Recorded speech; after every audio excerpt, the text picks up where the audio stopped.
U.S. officials say the vice president's in Kiev to boost economic and political assistance to authorities there, while making clear to Russia that it will face mounting costs if it chooses continuing destabilization over a more constructive course. U.S. State Department spokeswoman Jen Psaki. We hope to see a de-escalation in the coming over the situation over the next few days.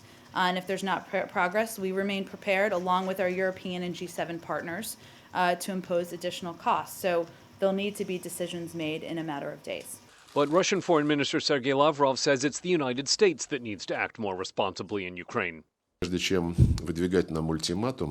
Before giving us ultimatums and demanding from us to do something in 2 or 3 days and threatening sanctions if that doesn't happen, we would firmly urge our American partners to take their full responsibility for those whom they brought to power and whom they now try to defend, turning a blind eye to atrocities committed by this regime.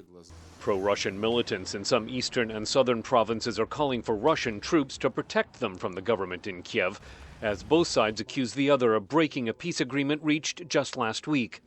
Russia says the Ukrainian militants occupying government buildings are operating independently of Moscow. But American University professor Keith Darden says Russia could clearly be doing more to help end the standoff. If there was a very strong statement from Moscow saying these groups need to disarm, you need to leave those government buildings, we do not support you, that would have a profound effect on the facts on the ground. Nothing like that is happening. Lavrov says attempts to isolate Russia over Ukraine are hopeless because it's impossible to isolate Russia. However, Darden believes the sanctions are working. Their primary effect is in generating uncertainty. And uncertainty spooks investors. And you've seen a lot of capital fly out of Russia in the last months.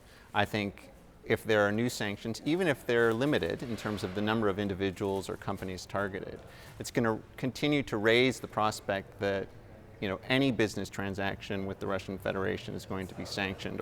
Darden says the most important thing Biden can do in Kiev is try to persuade authorities to start talks on constitutional reforms with representatives from the South and from the East, so as to lower tensions before the start of elections next month.